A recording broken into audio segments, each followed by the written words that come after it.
Star Wars 7x7 episode 3135. Tribe is the name of episode 6 from season 2 of The Bad Batch. It's now the third episode in a row with a one-word title, just a weird thing I noticed. And today we're going to do our breakdown of the episode. Punch it!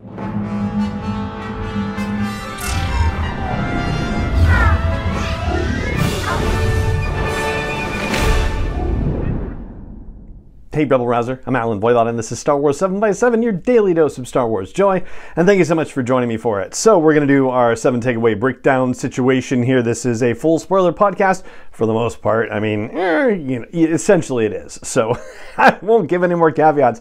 Let's just jump in. First takeaway I want to flag for you is the fact that even though the mission that starts off this episode is described as the Bad Batch delivering forgeries of chain codes to this Vanguard Axis group, we don't necessarily get the idea that this is a job assigned to them by Sid, but it must be. And based on everything that goes wrong with this, this is going to create a situation where, once again, the Bad Batch, in terms of what Sid is dealing with, cannot necessarily be relied upon to complete the missions that she's sending them on. So there was the war chest situation at the very beginning of the season. Now this. I mean, they're successful in some missions, to be sure, like the crab mission at the very beginning of the season, or the side mission, presumably, that Hunter and Echo were on when Wrecker and Tech and Sid and Omega went off to, the planet for faster. So Sid probably, has an expected failure rate and also may feel like she owes the Bad Batch a little bit because of what happened in Faster and other scrapes that they've gotten her out of. But yeah, this is creating a situation where it's eventually going to become untenable for Sid in one way or another. At least that's where the season seems to be leading, and that ties into the second takeaway, which is that they split the batch up in another configuration this time around. We've got Hunter and Wrecker and Tech delivering the forged chain codes, while Omega is paired with Echo. And Omega and Echo are essentially the conscience of the Bad Batch for all intents and purposes. They're the ones that are constantly promoting ideas for the Bad Batch in terms of helping, the garden variety people in the galaxy, the people who need help. And in this case, Omega goes to help what turns out to be Gungi. So here's the appearance of Gungi that we saw in teasers and trailers and whatnot, the Wookiee Padawan Jedi. And Echo is also advocating for helping in situations where they don't have a direct monetary investment, if you will, and helping on Kashyyyk when they eventually get there. So yes, more pressure toward moving the Bad Batch toward more altruistic situations instead of more mercenary work. For a third takeaway, we get a look at Kashyyyk, which is awesome and also heartbreaking because we see what is happening on Kashyyyk, which is that the Trandoshans have been given free rein to raise forests and strip resources, depopulate, take Wookiee pelts for themselves, and the Empire is complicit in this. They have clone troopers that are working with these Trandoshans, and the Trandoshans have repurposed the battle tanks from the Separatists and turned them into flamethrowers, which is crazy. And we'll talk about the Trandoshans more in depth on tomorrow's deep dive episode, but it strikes me as fascinating, at least for our purposes here, that they're the ones that the Empire said, yeah, you help us with Kashyyyk. I mean, if they were going to ask anyone for help, it makes sense that it would be the Trandoshans. But yeah, it creates obviously a very dramatic situation, especially considering what we know about the history of Trandoshans and Wookiees. For a fourth takeaway, let's talk about Gungi himself. So first of all, how fun is this? And I gotta say that when they rescue him and they're only 6 minutes into the episode by the time the rescue is complete, and the episode is called Tribe, I swear to you, I thought that Gungi was going to become a part of the Bad Batch. So I was maybe a little disappointed that that didn't turn out to be the case, but not in a bad way. It's fine.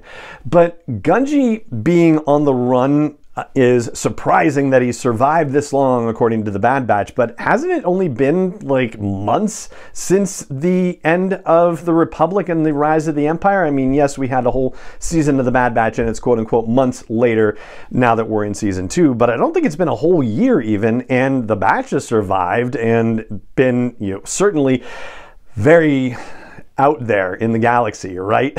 I mean, they've had many opportunities for them to be discovered and attacked, but if a Wookiee is hiding, then, it seems like strange that they would be surprised that he survived this long. But the other thing that's troubling about it is the fact that there is a quote-unquote buyer for a live Wookiee Jedi Padawan.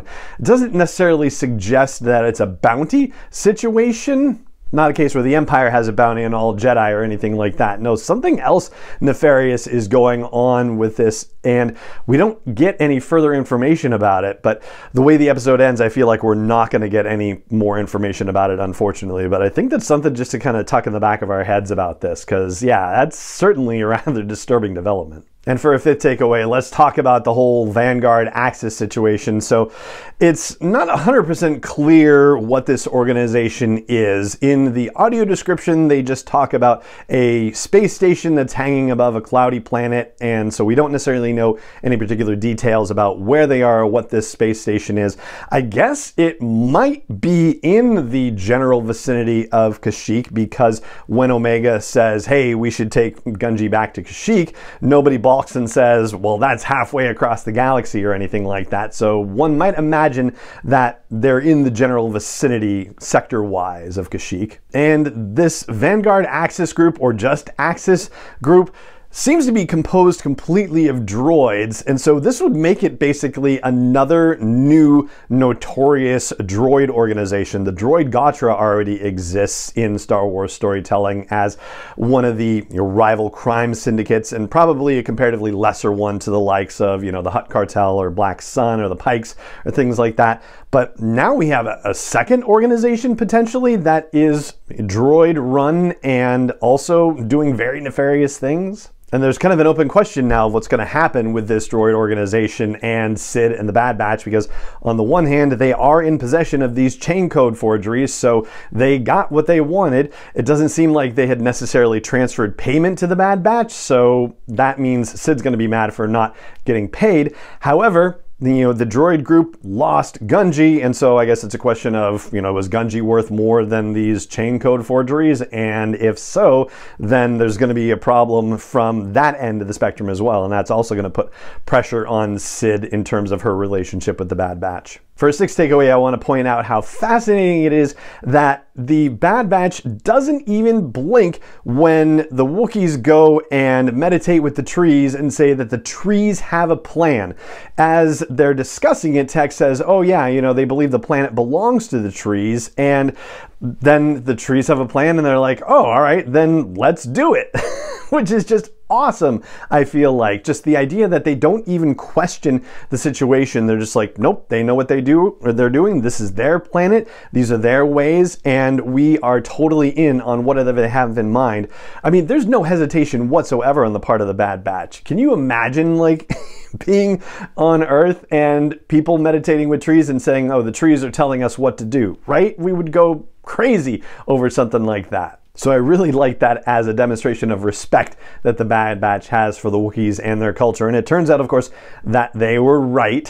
Having the Kinrath show up and attack the Trandoshans was very well played, and also obviously set up as a foreshadowing thing earlier in the episode when they arrived on Kashyyyk and said, as long as you don't pose a threat to them, then they're fine. So of course the Trandoshans posed a threat and the Kinrath went after him. And then for a final takeaway, looking at the credits for the episode, first of all, kudos to Shelby Young for playing Yana the Wookiee Elder. Shelby Young also is the voice of Princess Leia in various Star Wars animation projects, so yeah, quite a difference. And she tweeted about, crediting David W. Collins and Matthew Wood for making that possible with the, sound design and whatnot. So that was fun. And the other thing I noticed in there is that there's a reference to cartel droids, and these are different from the Axis droids. So it suggests that maybe there's yet another droid organization that's kicking around, or a cartel droid was somehow tied to the purchaser of Gungi or something like that. Hard to say for sure, but also something else to kind of tuck into the back of your heads. So that's what I've got for you on our breakdown episode of Tribe, which is season 6, or season 2, episode 6 of The Bad Batch, I should say. Gosh, this episode really did feel like it was, action-packed, and it felt like it got, so much into it. Like I said at the, beginning of the episode, the fact that we were only 6 minutes in and the rescue of Gungi was already done, it seemed like, that itself could have been, a whole episode situation, but they managed to pack that in, and the stuff on Kashyyyk, multiple engagements with the Trandoshans, yeah, pretty amazing stuff, and great firefighting work by the Batch and the Wookiees too. So that's going to do it for today's episode of the show. It just remains for me to say thank you so much for joining me for it, as always, and may the Force be with you wherever in the world you may be.